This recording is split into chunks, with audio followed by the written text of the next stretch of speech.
So do we all remember the epic game MindsEye? We all remember that? Or do we keep it in our mind's eye?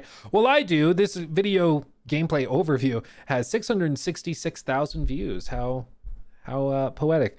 As you can see, it was a game that came out earlier back in June, and it was coming from a team called Build a Rocket Boy, headed up by Leslie Benzies, who was a former, I believe, executive producer was his official role and title within Rockstar. He had worked on all sorts of games like Red Dead 2, Grand Theft Auto 5, GTA Online.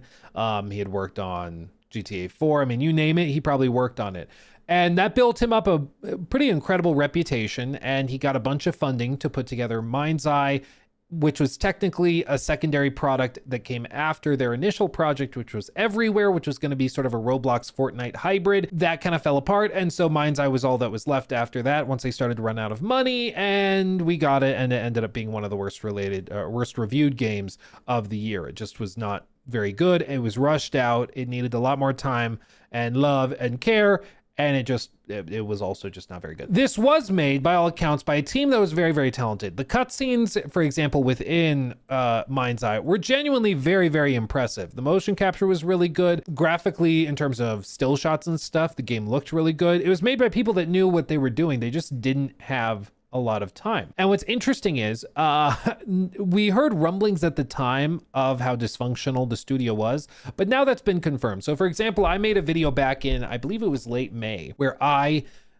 looked at Glassdoor reviews, which is sort of a website where you can go and review your employer. And the reviews were not great. I mean, the reviews were, dare I say, bad. People saying that if you wanted to keep your job, not even get promoted, if you wanted to keep your job, you had to agree with everything executive leadership was saying.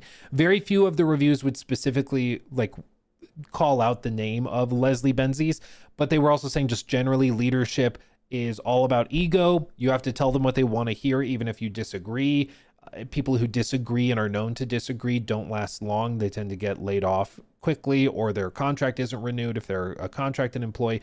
All of that just like stupid, toxic stuff that we've heard about from all sorts of studios.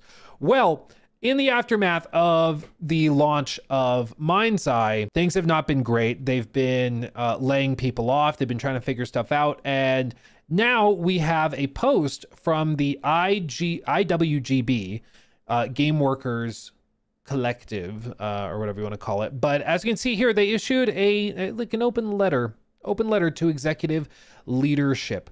As you can see, it's the Game Workers branch of the Independent Workers of Great Britain. I'm assuming it's a union, but ex-workers and employees at Build a Rocket Boy, together with the IWGB, are writing to address the long-standing disrespect and mistreatment of your staff. For years, you've expected them to adapt to your every whim, with those in disagreement being shut down or cast aside. We estimate a UK majority of 250 to 300 workers across the company have now lost their livelihoods. These layoffs happen because you repeatedly refuse to listen to your workforce's years of experience, resulting in one of the worst video game launches this decade. Ooh. Here are just a few of the issues we have faced under your management. Lack of transparency and communication. You've consistently failed to effectively communicate with the workers whose expertise the company relies on. The information has been sparse and vague, with you often making radical changes to the way we worked with little to no input from those affected. Unbearable levels of overtime, crunch, in other words. In the 4 months leading up to the launch of MindsEye, you implemented a mandatory 8 hours of overtime per week for every single employee. Time off in lieu was given at a rate of 7 hours back for every 8 hours worked, but many have still not been able to take this time off due to your continued requests for extra high priority work even after launch. The disastrous handling of redundancies. Also, this, just to be clear, it's sort of like one of the sneaky ways companies can get around requiring people to crunch, where they will say, well, if you crunch for 8 hours and you overwork, you do overtime for 8 hours, we'll give you time off on the back end, so you can take time off later to make up for it. And there's two problems with that. For one, it doesn't change the fact that you're asking people to work extra for months on end. Like that's just a problem to begin with. But secondly, and I haven't confirmed with these specific individuals, but I've heard about it at other studios where this type of thing has been promised. It doesn't do you a lot of good if you're laid off. Some companies will allow you to pay out your time off that you've been granted. Kind of like if you have vacation time and you can cash that out when you leave the company. That's true. But it's just dependent on the individual company regulations, all that. Just mentioning that a lot of the time companies are required to pay it out, even if they do lay you off, and pay it out that way.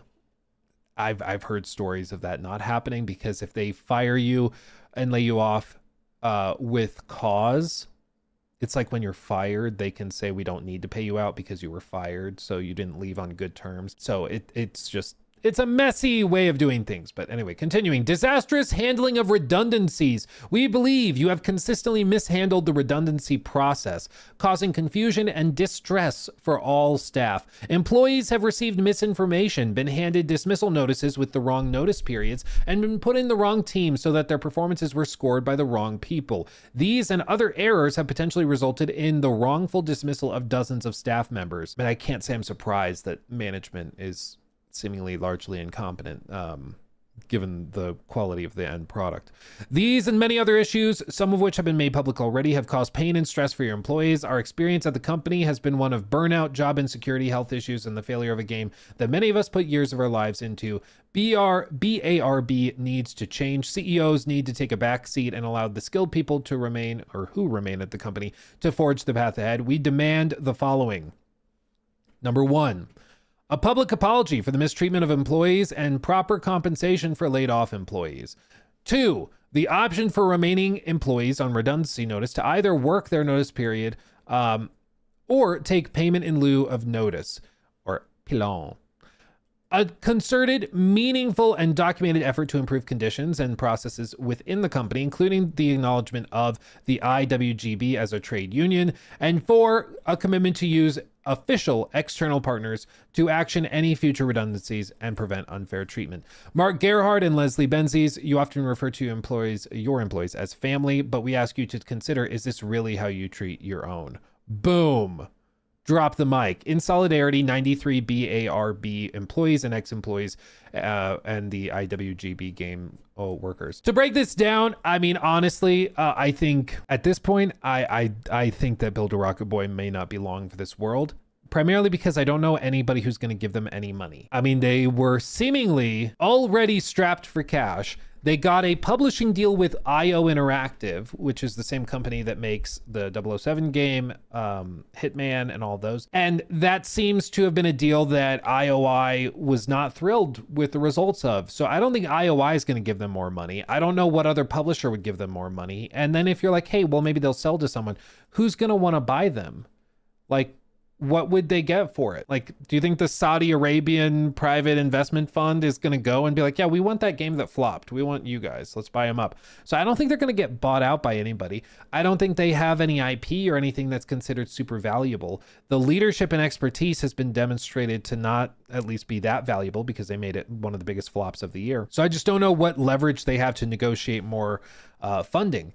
And God knows they're not getting a lot of money pouring in from MindsEye. So where is the money going to come from? I genuinely don't know, and I don't see it coming about. As for coming together and acknowledging the union, I would be shocked if they ever were to do that. I don't think they have responded to this officially. Yeah, I don't think they've responded to it officially. I mean, frankly, I don't think they'll acknowledge the union because that's just going to increase costs and rigidity, meaning they can't fire people quickly, which they probably will need to do frantically in the coming months.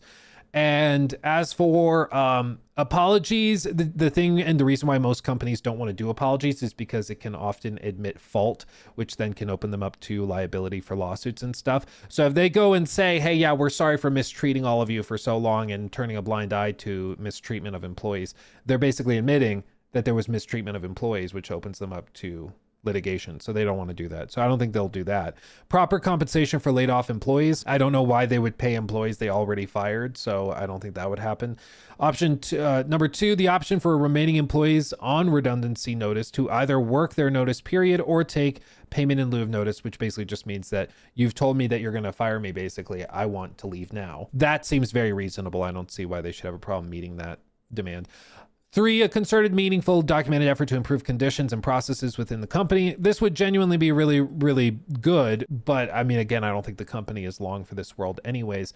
And including the acknowledgement of the IWGB as a trade union. Again, most big corporations are petrified of unionization and will not acknowledge it. So again, I don't think that they'll acknowledge it or do this. And then 4, a commitment to use official external partners to action any future redundancies and prevent unfair treatment. This is something that's very common when a company is undergoing major restructuring. They'll often bring in a third party consultancy group. I actually have some people I know that own a company with like 50 employees or something like that. It's not huge, but they needed to do major financial restructuring because they were having some troubles. So they brought in a consultant group from like New York City, and they came in, reviewed all the finances, and told them this person needs to go, this person needs to get promoted, this person goes, and they kind of did it from them, for them, from a third person outside perspective.